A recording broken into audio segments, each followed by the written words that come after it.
नमस्कार नमस्कार दोस्तों, नमस्कार। आइए, आप सभी का स्वागत है आपके अपने YouTube चैनल ज्ञान गंगा जीके पर। दोस्तों, आज हम शुरू करने वाले हैं इतिहास। आज हम शुरू करेंगे इतिहास और मेन जो हमारा टारगेट होगा वो है RAS भर्ती 2023। RAS भर्ती 2023 में अब जो आने वाली है महीना, 2 महीने, 3 महीने के अंदर अंदर जो आपके भर्ती आ जाएगी, जिसकी घोषणा हो जाएगी, उस भर्ती के अंदर जो इतिहास विषय आता है वो अपना मेन टारगेट रहेगा। उसके अंदर अपने ज्यादा से ज्यादा अंक प्राप्त करने की कोशिश करेंगे। इसको मद्देनजर रखते हुए आज हम इतिहास की क्लासेस शुरू करेंगे। आपके RS के अंदर अगर थोड़ी सी मैं बताऊं आपको, तो यहाँ पर इतिहास की बात करें तो इतिहास 3 प्रकार का आएगा। एक तो आएगा आपके राजस्थान इतिहास,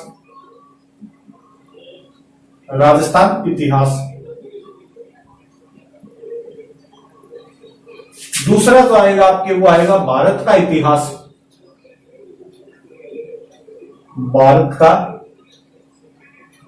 इतिहास, और फिर आपके आएगा विश्व का इतिहास।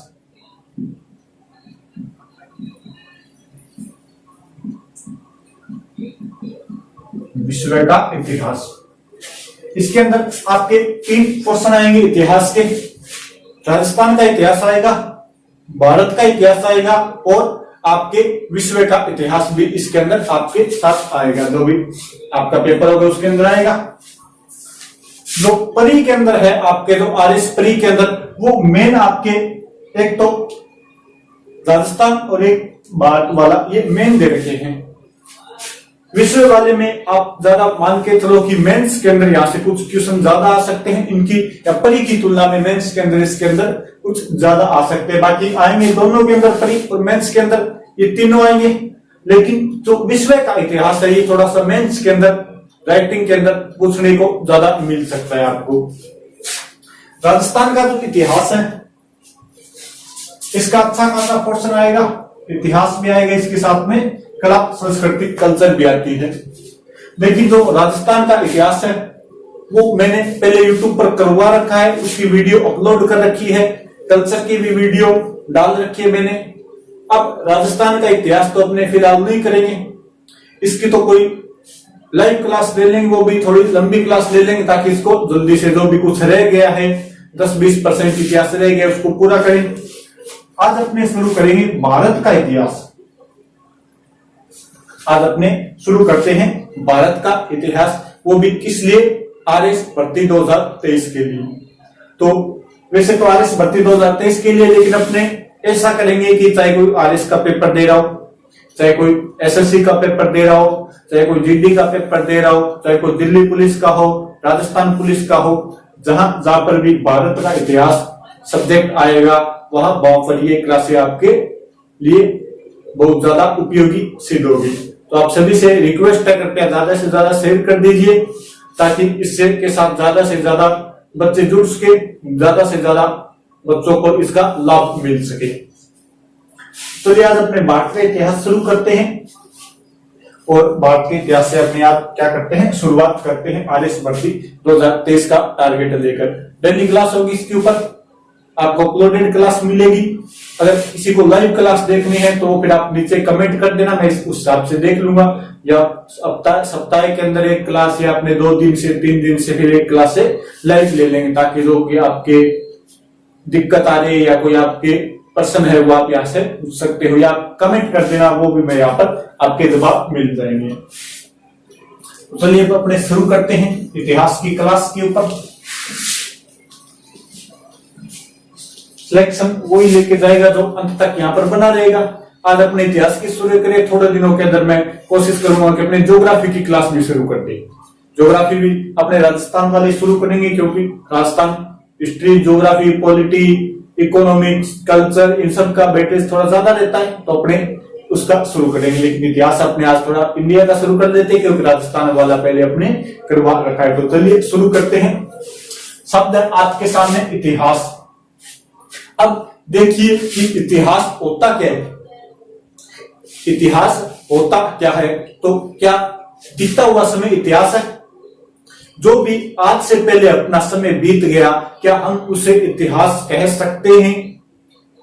कहने को तो हम उसे इतिहास कह सकते हैं, लेकिन जब अपने बात आती है पढ़ने के लिए इतिहास की, तो वो इतिहास नहीं है।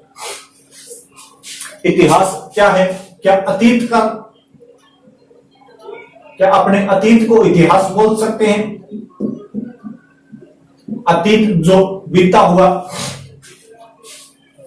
समय है, क्या हम इसे इतिहास बोल सकते हैं।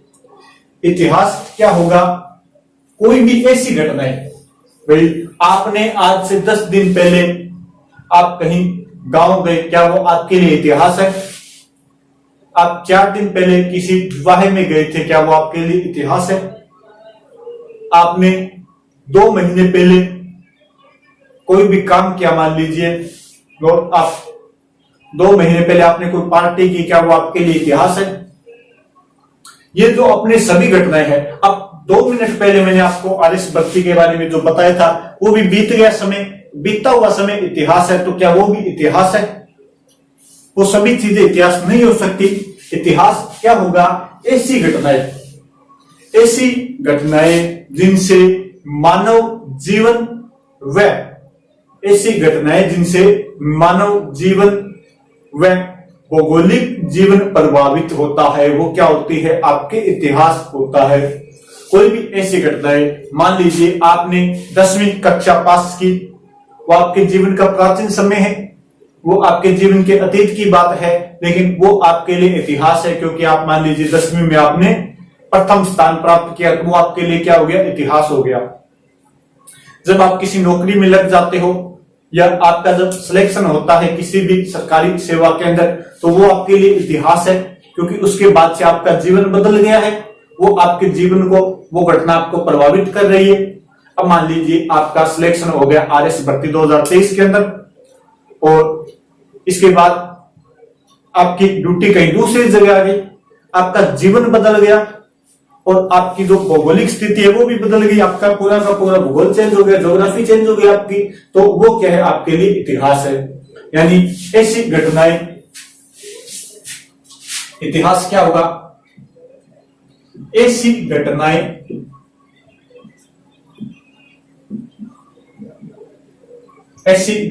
जिनसे, या ऐसी घटनाएं जिनसे मानव जीवन, ऐसी घटनाएं जिनसे मानव जीवन व भौगोलिक जीवन प्रभावित होता है। मानव जीवन व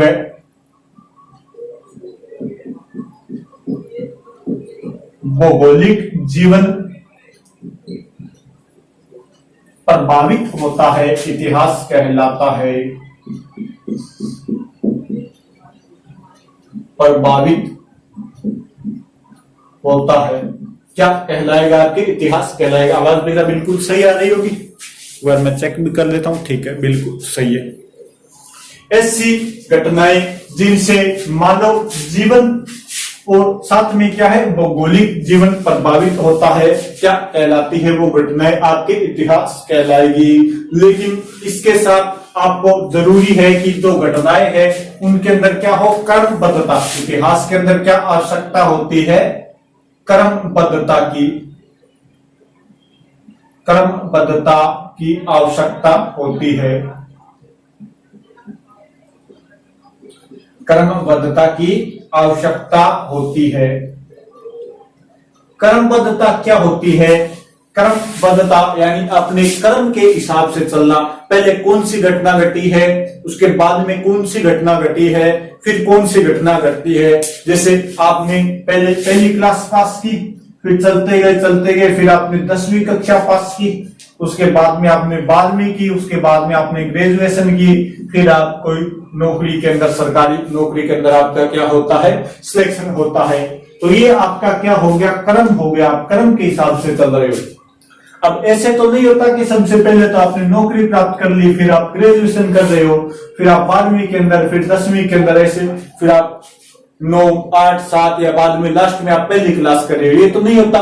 या ऐसे भी नहीं होता भी आपने बीच में 10वीं कर ली, फिर बोले मैं पहले ग्रेजुएशन कर लेता हूं, फिर मैं 12वीं कर लेता हूं, फिर मैं पहली कर लेता हूं और मैं नौकरी लग जाता हूं।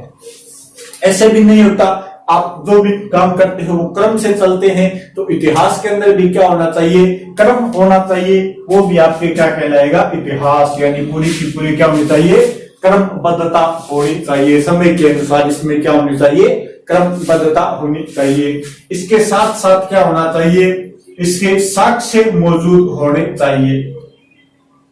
इतिहास के क्या मौजूद होने चाहिए, साक्ष्य। अगर मैं आपको यहां पर, साक्ष्य का मतलब होता है भी इतिहास जानने की चीजें होनी चाहिए। क्या होनी चाहिए, इतिहास के बारे में जानकारी प्राप्त होनी चाहिए। जो इतिहास के बारे में जानकारी देते हैं, इतिहास के बारे में जानकारी देते हो, वो आपके पास साक्ष्य मौजूद होने चाहिए। जैसे मैं आपको इतिहास पढ़ा रहा हूं, मैं बोल देता हूं कि अकबर एक हाथ से एक हाथी को उठा लेता था, अकबर एक हाथ से एक हाथी को उठा लेता था। ये बात मैंने बोल दी और मैं बोल देता हूं कि इतिहास अकबर प्राचीन समय में है। मैं उसको क्रमबद्धता में भी ले आऊंगा, लेकिन क्या वो हाथी को उठा लेता था, इस बात का कोई साक्ष्य है? किसी ऑथेंटिक पुस्तक के अंदर, किसी मान्यता प्राप्त पुस्तक के अंदर या ग्रंथ के अंदर ये बात लिखी गई है, तभी वो क्या होगी, साक्ष्य माना जाएगा उसका। वरना तो फिर मैंने ये बात फेंकी है, यानी फेंक दी है, मैंने झूठ बोल दी है, तो मैंने आपको मूर्ख बनाने की कोशिश की है, तो वो इतिहास नहीं होगा। अगर मैं कहता हूं कि अकबर के पिता का नाम हुमायूं था, तो इस बात के हमारे पास साक्ष्य है। न उसमें मैं था, न उसमें आप थे, हमारे पास क्या है, उस बात के साक्ष्य है कि अकबर के पिता का नाम क्या था, हुमायूं था। और अकबर के पिता का नाम हुमायूं है, ये हमें उन ग्रंथों के अंदर मिलता है, जैसे अकबरनामा हो गया, हुमायूंनामा हो गया। इन ग्रंथों में हमें पता चलता है कि कौन किसका पुत्र है, या उस समय कौन सा युद्ध हुआ था, पानीपत का दूसरा युद्ध होता है। इस बात की हमें किससे पता चलता है, अकबरनामा से। अकबरनामा में लिखा गया है। तो इतिहास के हमें क्या होने चाहिए, साक्ष्य होने चाहिए। ऐसे नहीं है कि अपने जो मन में आया वो ही हमने चेप दिया, वो इतिहास नहीं होगा, वो क्या हो जाएगी, गप होती है। वो क्या होती है, गप होती है। अब ये जो साक्ष्य होते हैं ये भी कई प्रकार के होते हैं। पहला इसका जो प्रकार है वो है पुरातात्विक साक्ष्य। पुरातात्विक साक्ष्य एक इसका प्रकार होता है, पुरातात्विक साक्ष्य। दूसरा जो इसका प्रकार है वो है साहित्यिक साक्ष्य। दूसरा इसका प्रकार क्या है, साहित्यिक साक्ष्य। और तीसरा जो इसका प्रकार है वो है आपके विदेशी विवरण।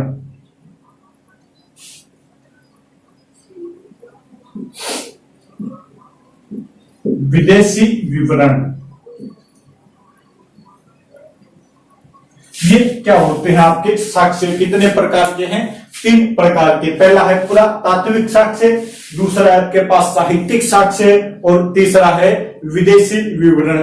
अब देखिए पुरातात्विक साक्ष्य के अंदर क्या क्या आएंगे आपके, पुरातात्विक साक्ष्य के अंदर आएंगे अभिलेख। पुरातात्विक साक्ष्य में क्या है, अभिलेख है। इसके अलावा और क्या आएंगे आपके, मृत भांड, मृत भांड। इसके अलावा आपके और क्या आएंगे इसके अंदर, जैसे भित्ति चित्र हो गए, गुहा लेख हो गए, वो आपके किसके अंदर आ जाएंगे, भित्ति चित्र। भित्ति चित्र। इसके अलावा प्राचीन नगर के अवशेष, प्राचीन नगर अवशेष।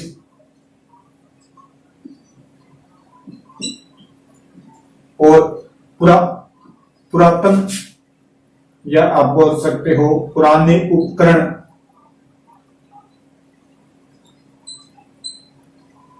ये जो सभी चित्र चीजें आती है, जैसे शैल चित्र वगैरह भी हो गए, पाषाण उपकरण हो गए, मूर्तियां हो गई, वो सभी चीजें किसमें आएंगी आपके पुरातात्विक साक्ष्य के अंदर। ये सभी चीजें किसमें आ जाती है पुरातात्विक साक्ष्य के अंदर। ये जो अभिलेख है, अभिलेख भी आपके कई प्रकार के होते हैं। अभिलेख पहले तो अपने देखते हैं होता क्या है, अभिलेख क्या होते हैं इसके बारे में अगर अपने देखें तो किसी भी कठोर सतह पर उत्कीर्ण लेख क्या होता है। अभिलेख किसी कठोर सतह पर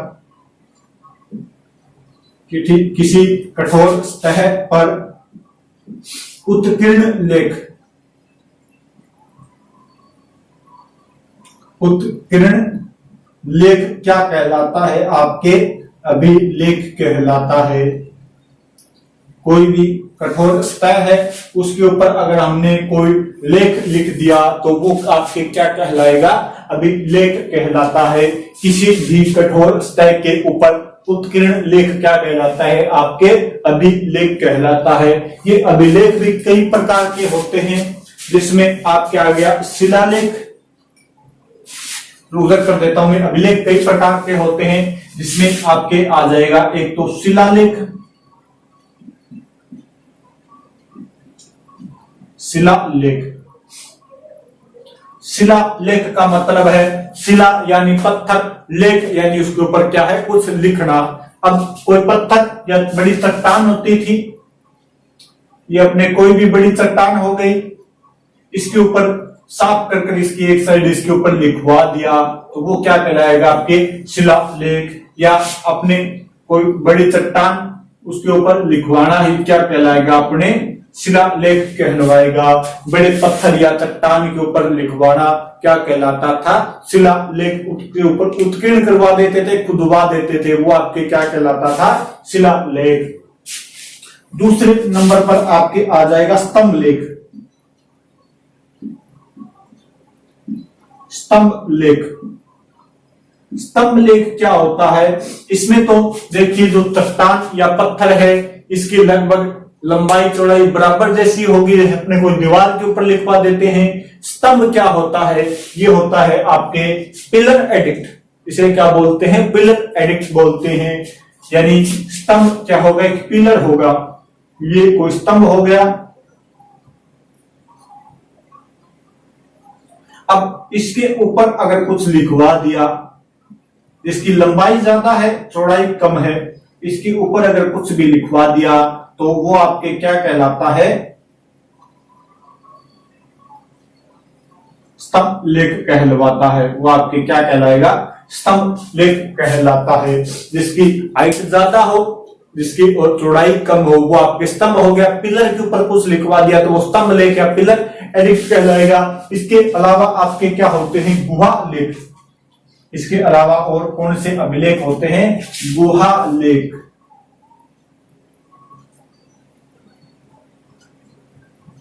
गुहा लेख, और गुहा लेख क्या होते थे गुफाओं में लिखे गए लेख।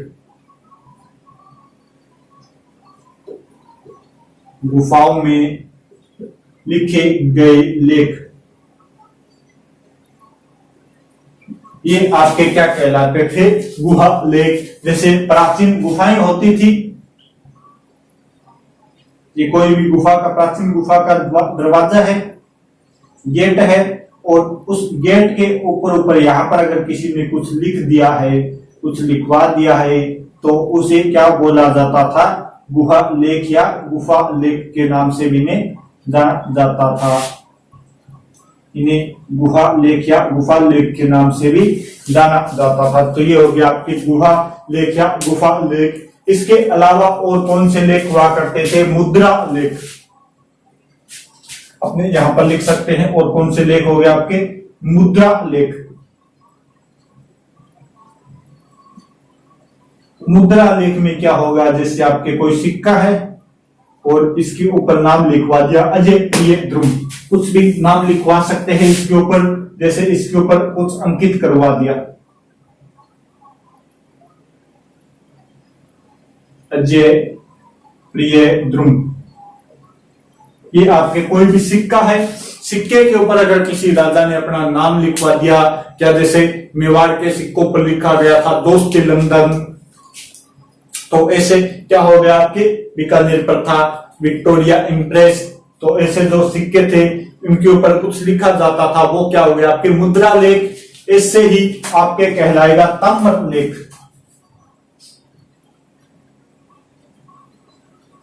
ताम्रपत्र लेख, ताम्रपत्र लेख, तांबे का एक पत्रा होता था उसके ऊपर खुदवा देते थे, कुछ चीज लिखवा देते थे, वो आपके क्या कहलाए ताम्रपत्र लेख। और एक होती है प्रशस्ति, प्रशस्ति राजा की प्रशंसा में जो लेख लिखे जाते थे उन्हें क्या बोला जाता था, प्रशस्ति। ये अपने शिलालेख जैसे ही होते थे, राजा की प्रशंसा में लिखा गया लेख क्या कहलाता है आपके प्रशस्ति कहलाता है। ये अपने ने देखे हैं पुरातात्विक साक्ष्य, ये कौन से साक्ष्य देखे अपने पुरातात्विक साक्ष्य। एक बार मैं इतने का दोबारा रिवीजन लगा देता हूं क्योंकि इसको अपने साथ करेंगे फिर ये दोबारा तो नहीं आ सकता। देखिए ऐसी इतिहास क्या है कि ऐसी घटनाएं जिससे मानव जीवन व भौगोलिक जीवन क्या होता हो प्रभावित होता हो, वो क्या कहलाते हैं आपके इतिहास की घटनाएं कहलाती है। लेकिन इतिहास के अंदर क्या होना आवश्यक है, क्रमबद्धता होना आवश्यक है। और ये जो क्रमबद्धता है ये भारत के अंदर यूनानियों की देन है। भारत में क्रमबद्धता किनकी देन है, यूनानियों की देन है। यूनानी इतिहासकारों ने सबसे पहले यहाँ पर क्रमबद्धता से इतिहास लिखना प्रारंभ किया था। इसके बाद में इतिहास के क्या होने चाहिए, साक्ष्य मौजूद होने चाहिए। इतिहास के बारे में जो हमें जानकारी देते हैं वो साक्ष्य मौजूद होने चाहिए, और वो भी कैसे प्रमाणित साक्ष्य होने चाहिए, जैसे पुरातात्विक साक्ष्य, साहित्यिक साक्ष्य और विदेशी विवरण। इस पुरातात्विक साक्ष्य के अंदर अपने अभिलेख हो सकते हैं। पुरातात्विक का मतलब है प्राचीन साक्ष्य, पुरा का मतलब क्या हो गया, प्राचीन समय के साक्ष्य, जिसमें अभिलेख हो सकता है, मृत भांड यानी कोई बर्तन हो सकते हैं, भित्ति चित्र, दीवारों पर बनाए गए चित्र हो सकते हैं, प्राचीन नगर जैसे अपने हड़प्पा मोहनजोदड़ो के अवशेष मिलते हैं, और पुराने उपकरण जैसे कोई अपने प्राचीन हथियार मिल गए, हस्त कुठार, हैंडेक्स, ऐसे जो भी कुछ प्राचीन अवशेष मिल गए वो क्या होते हैं आपके पुरातात्विक साक्ष्य। जिसमें हमने देखा कि अभिलेख क्या होता है, किसी कठोर स्तर पर उत्कीर्ण लेख क्या कहलाएगा, आपके अभिलेख कहलाता है। और अभिलेख में नंबर 1 पर हमने देखा है शिलालेख, नंबर 1 पर शिलालेख देखा, कोई भी शिला है, पत्थर है, उसको एक साइड से साफ के उसके ऊपर लिखवा दिया, वो आपके क्या कहलाएगा, शिलालेख। दूसरा हमने देखा स्तंभ लेख, स्तंभ लेख यानी कि पिलर एडिक्ट, शिलालेख हो गया आपके रॉक एडिक्ट, पिलर एडिक्ट यानी कोई भी आपके स्तंभ है, लंबाई है उसकी, उसके ऊपर कुछ भी लिखवा दिया, वो आपके किस में आ जाएगा, स्तंभ लेख में। गुहा लेख, कोई भी गुफाओं के अंदर लिखे गए या गुफाओं के दरवाजों पर लिखे गए लेख क्या कहलाए आपकी गुहा लेख। मुद्रा लेख, सिक्कों पर लिखे गए अभिलेख। और ताम्र लेख, ताम्र पत्र जो आपके प्राचीन समय में जारी किए जाते थे उनके ऊपर जो लेख लिखे जाते थे वो आपके क्या हो गए, ताम्र पत्र लेख।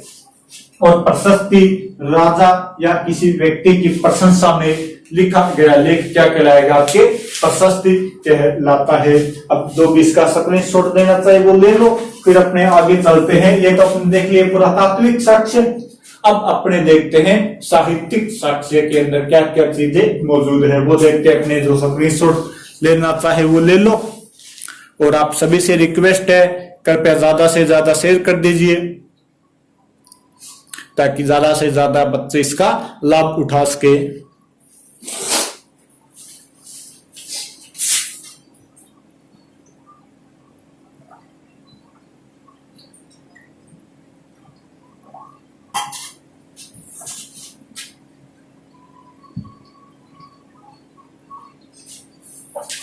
चलिए तो अब अपने देखते हैं साहित्यिक साक्ष्य।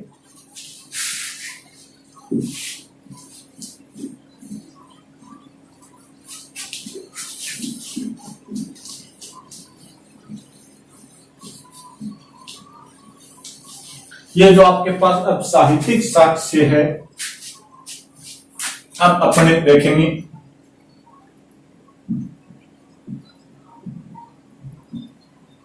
साहित्यिक साक्ष्य।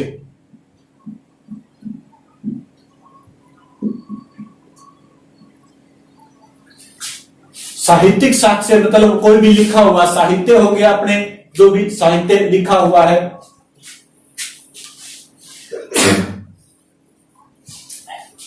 सॉरी, जो भी अपने साहित्य लिखा हुआ है, कोई बुक वगैरह लिख दी, कोई भी ग्रंथ लिख दिया, वो किसके अंदर आ जाएगा? आपके साहित्यिक साक्ष्य के अंदर।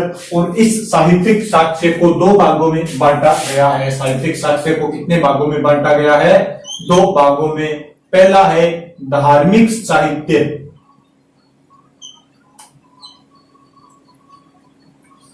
धार्मिक साहित्य जिस साहित्य से धर्म के बारे में जानकारी मिलती हो, और दूसरा जो आपके पास साहित्य है वो है धर्मेतर साहित्य। धर्मेतर साहित्य यानी धर्म से जो इतर है, धर्म से जो अलावा रह गई, धर्म के अलावा रह गया, वो साहित्य किसमें आ जाएगा? आपके धर्मेतर साहित्य के अंदर आ जाएगा। अब धार्मिक साहित्य के अंदर क्या आएगा आपके? जैसे वेद है, वेद कितने हैं? 4 वेद है। वेद किस में आ जाएगा? धार्मिक साहित्य के अंदर, क्योंकि इसमें हमें धर्म कर्म की बातें पता चलती है। दूसरा है पुराण। पुराण कितने हैं? 18। इनसे भी हमें धार्मिक साहित्य है। रामायण, महाभारत,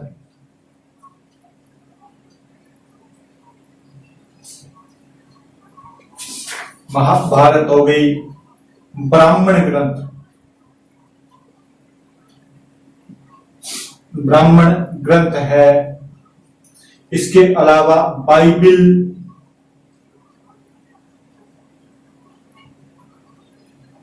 कुरान, गुरु ग्रंथ साहिब,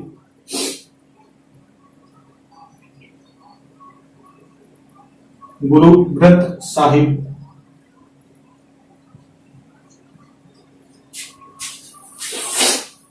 उपनिषद हो गए। ये सभी आपके किसके अंदर आ गए? धार्मिक साहित्य के अंदर आ गए।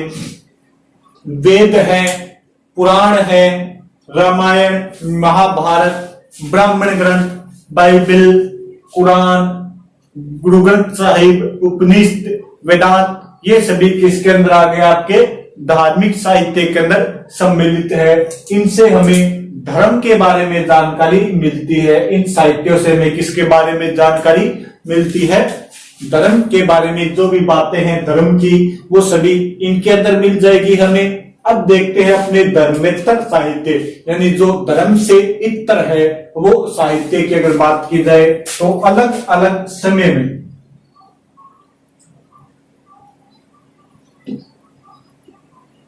अलग अलग समय में इतिहासकारों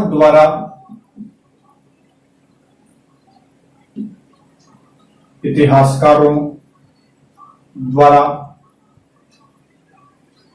भारतीय संस्कृति,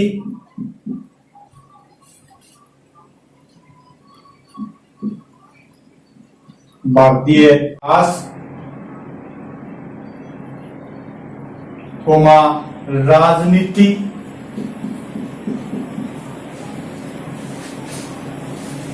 सामाजिक जीवन,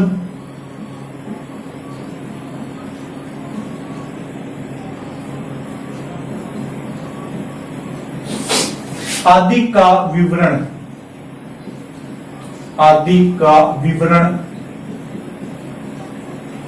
आपके क्या कहलाता है? धर्मेतर साहित्य।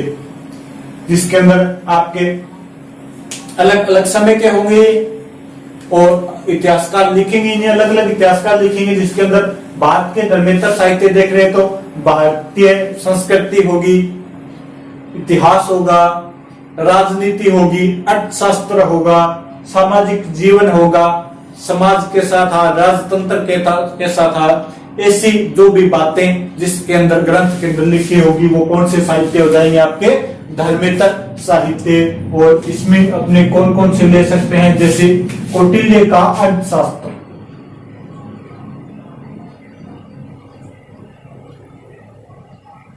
कौटिल्य का अर्थशास्त्र,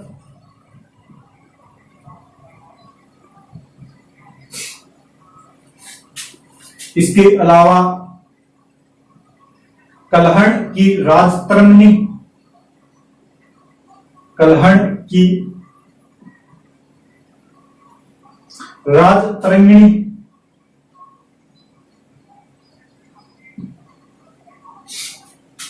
इसके अलावा अपने लिख सकते हैं बाण भट्ट का हर्षचरित्र, बाण भट्ट का हर्षचरित्र,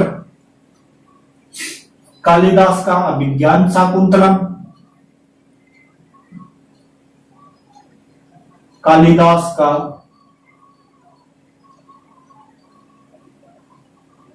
अभिज्ञान शाकुंतलम,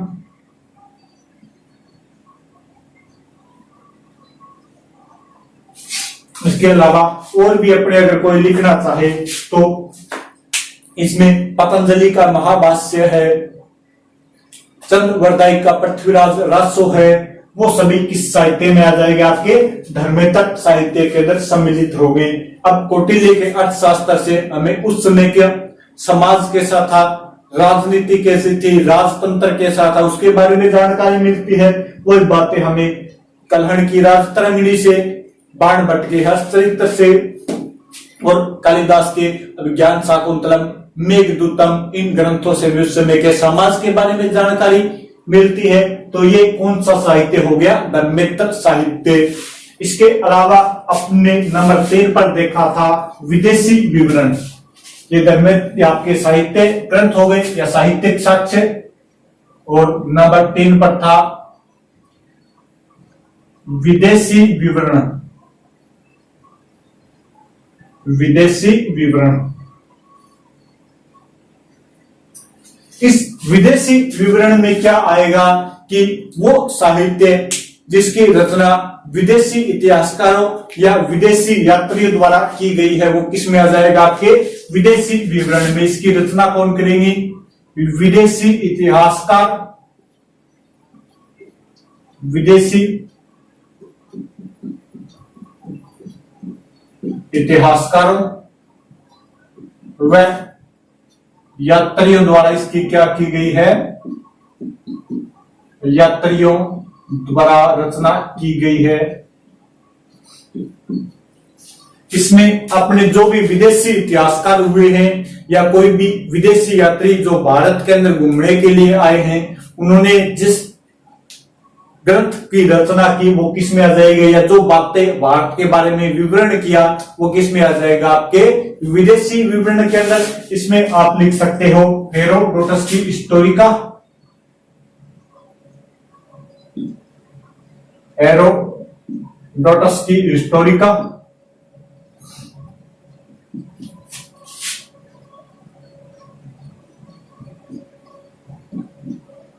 हेरोडोटस की हिस्टोरिका है।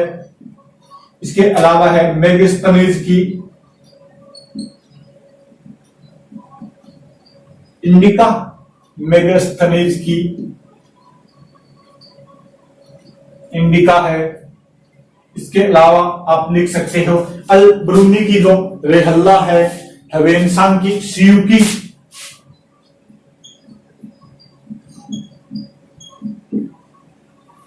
हवेनसांग की सियुकी,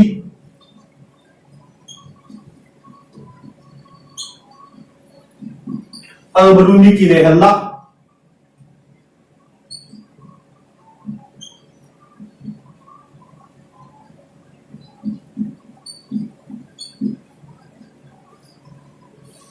और आप लिख सकते हो फाहियान की,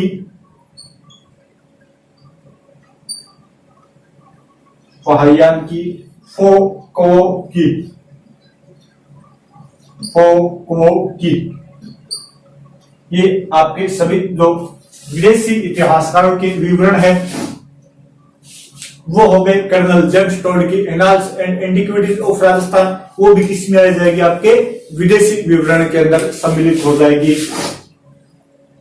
विदेशी विवरण जो विदेशी इतिहासकारों या यात्रियों द्वारा लिखा गया है, इसमें हेरोडोटस की हिस्टोरिका है, मेगस्थनीज की इंडिका है, वेन्सान की सियूकी है, अल्ब्रूनी की रेहल्लो है, फोको की किसकी है, फाहियान की है। ये जो सभी भी अपने विदेशी इतिहासकार आए थे, इनके जो भी यात्रा वृत्तांत या इनके जो भी ग्रंथ है, ये किसमें आ जाएंगे, आपके विदेशी विवरण के अंदर सम्मिलित हो जाएंगे। तो ये हो गया अपने इतिहास जानने के जो भी साक्ष्य होते हैं। इसमें अपने सबसे पहले पुरातात्विक साक्ष्य देखे थे, इसके बाद में अपने साहित्यिक साक्ष्य देख लिए और अब अपने विदेशी विवरण भी इसके अंदर देख लिए।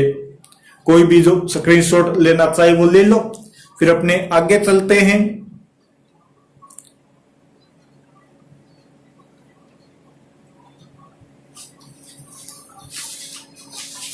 थोड़ा सा और रिवीजन देखें तो धार्मिक साहित्य के अंदर जिन साहित्यों से हमें धर्म के बारे में जानकारी मिलती है, जैसे वेद है, पुराण है, रामायण, महाभारत, ब्राह्मण ग्रंथ, बाइबल, कुरान, गुरु ग्रंथ साहिब, इनसे हमें धर्म के बारे में जानकारी मिलती है। तो ये कौन सा साहित्य होगा, धार्मिक साहित्य, धर्मेतर, जो धर्म से इतर हो।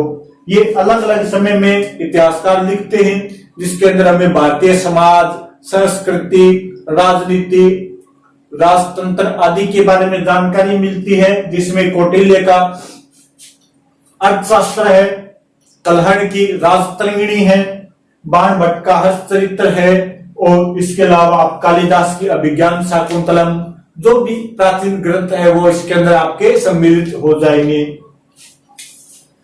विदेशी विवरण जो विदेशी इतिहासकार अथवा इसके अलावा विदेशी यात्रियों ने अपनी यात्रा वृत्तांत में जो कुछ भी लिखा है वो आ जाएगा। जैसे हेरोडोटस की हिस्टोरिका, मेगस्थनीज की इंडिका, वेन्सान की सियूकी, अल्ब्रूनी की रेहल्ला और आपके फाहियान की फोको की, ये पुस्तकें किसके अंदर आ जाएगी, विदेशी विवरण के अंदर आपके सम्मिलित हो जाएगी। अब अपने देखते हैं कि जो इतिहास शब्द है इसका क्या मतलब है, इतिहास शब्द से अपने क्या परिभाषा बना सकते हैं।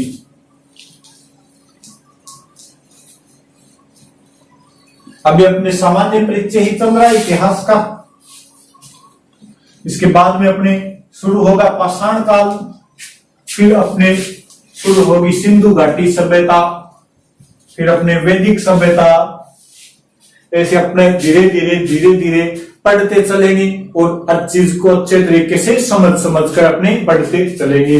अब शब्द आता है इतिहास।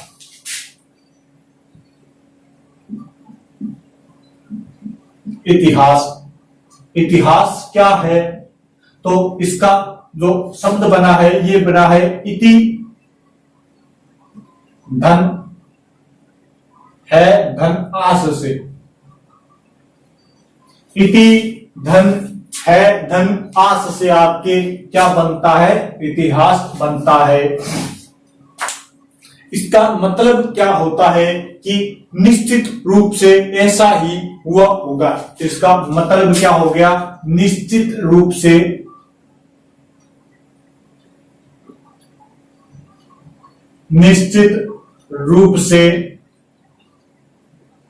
ऐसा ही हुआ होगा।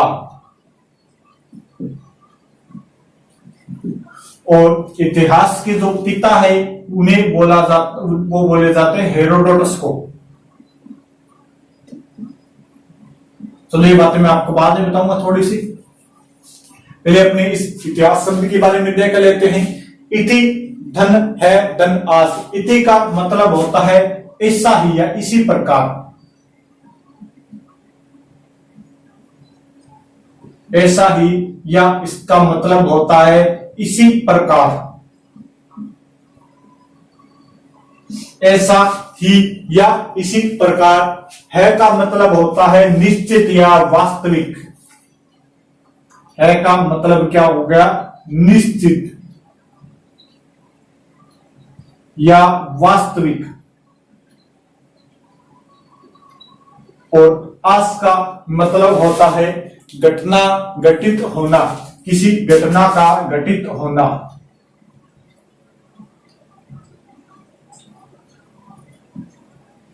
किसी घटना का घटित होना आपके क्या कहलाता है? आस। यानी ऐसा ही निश्चित प्रकार से हुआ होगा, ऐसा ही निश्चित प्रकार से हुआ होगा, यानी ऐसी ही कोई घटना निश्चित प्रकार से क्या है? घटी होगी, वही आपके क्या कहलाता है? इतिहास। अब अपने प्रश्न देखें कि इतिहास क्या है।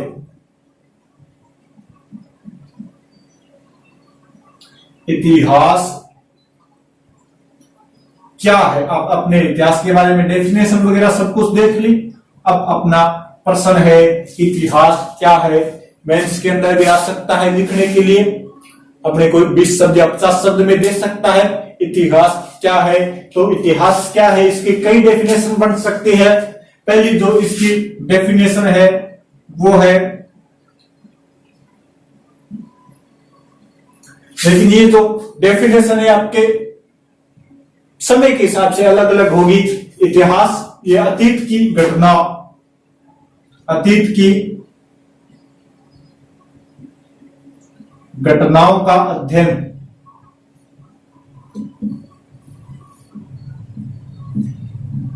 अतीत की घटनाओं का अध्ययन क्या कहलाता है? आपके इतिहास कहलाता है।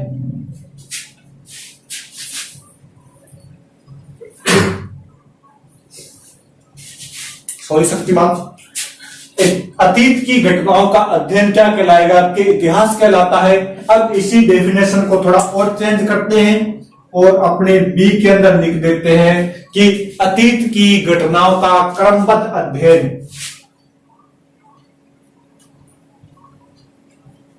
अतीत की घटनाओं का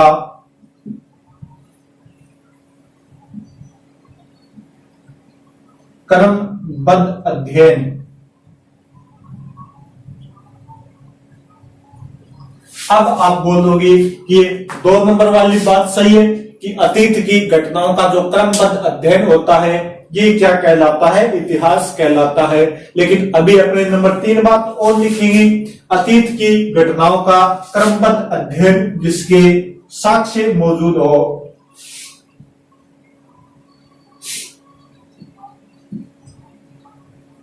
अतीत की घटनाओं का, अतीत की घटनाओं का क्रमबद्ध अध्ययन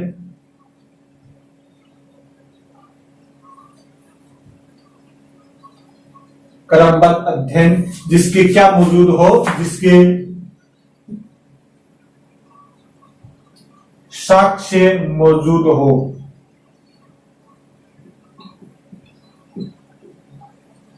जिसके साक्ष्य मौजूद हो वो क्या कहलाएगा? इतिहास।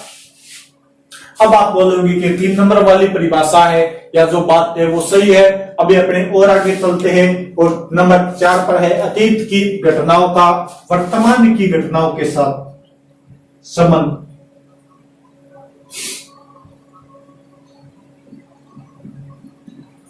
अतीत की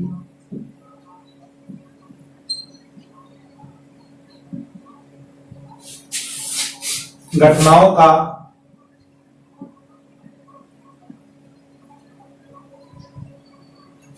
वर्तमान की घटनाओं के साथ, वर्तमान की घटनाओं के साथ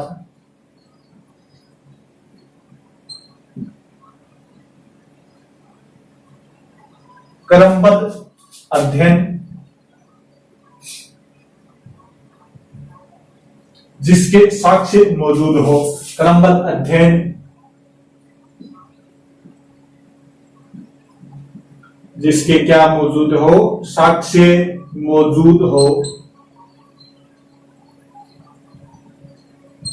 वो क्या कहलाता है? आपके इतिहास कहलाता है।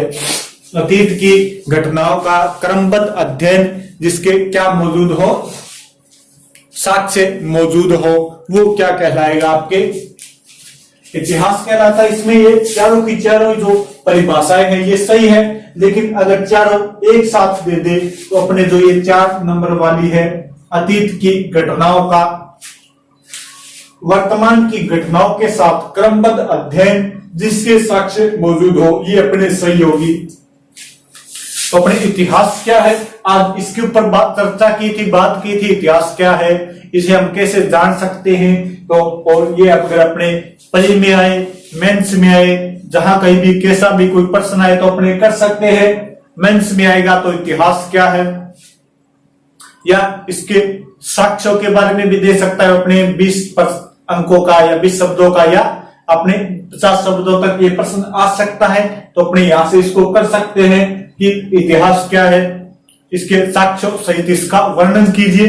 तो इतिहास क्या है? इतिहास अतीत की वे घटनाएं जिनसे मानव जीवन और आपके भौगोलिक जीवन प्रभावित होता हो, और जिन घटनाओं का वर्तमान की घटनाओं के साथ क्रमबद्ध व अध्ययन किया जा सके, जिनके साक्ष्य मौजूद है, वो क्या है? आपके इतिहास है। इतिहास में क्या जरूरी है? क्रमबद्धता, तो इसमें आ गई, साक्ष्य भी इसमें आ गई। अब लिखने उसके साक्ष्य। तो इतिहास के निम्न साक्ष्य है, पहला पॉइंट बनाकर लिख देना। इसके अंदर पुरातात्विक साक्ष्य कौन कौन से होंगे? पुरातात्विक साक्ष्य में आप लिख सकते हो अभिलेख है, मृद भांड है, मूर्तियां है, भित्ति चित्र है, प्राचीन नगर के अवशेष है, वो सभी चीजें किसमें आ जाएगी? पुरातात्विक के अंदर। फिर साहित्य के अंदर 2 पार्ट उसके बना लो, धर्मेतर और धार्मिक साहित्य।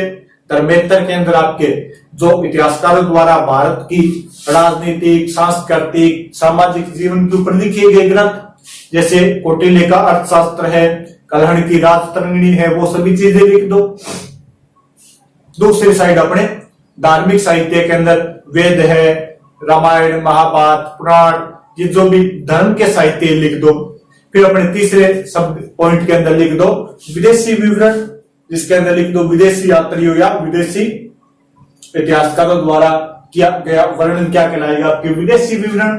इसमें आप 1-2 पुस्तकों के नाम लिख सकते हो। हिस्टोरिका, हेरोडोटस की हिस्टोरिका है, मैगस्थनीज की इंडिका है, ये कुछ पुस्तकें आप उसके अंदर लिख सकते हो। तो इस प्रकार आप उसे 20 नंबर या 20 नंबर के अंदर पूछे या 20 शब्दों के अंदर पूछे तो आप इतिहास क्या है, या दूसरा प्रश्न आ सकता है इतिहास जानने के साक्ष्य, या अगर 50 में पूछेगा तो इतिहास क्या है, इसके इतिहास जानने के साक्ष्य का वर्णन कीजिए। तो आप किसी तरह से एडजस्टमेंट कर सकते हो और पूरे के पूरे इसके अंदर आप नंबर भी लेने की संभावना रखते हो।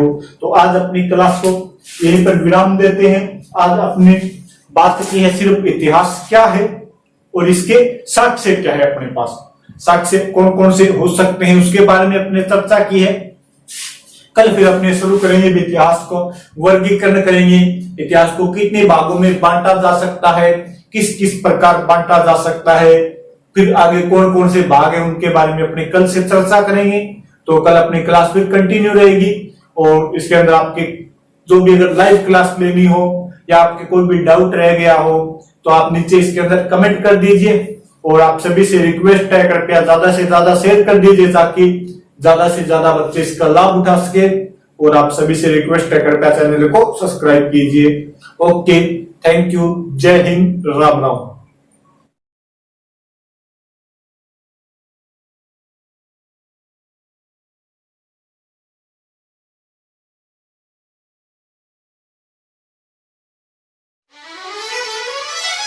Thank you.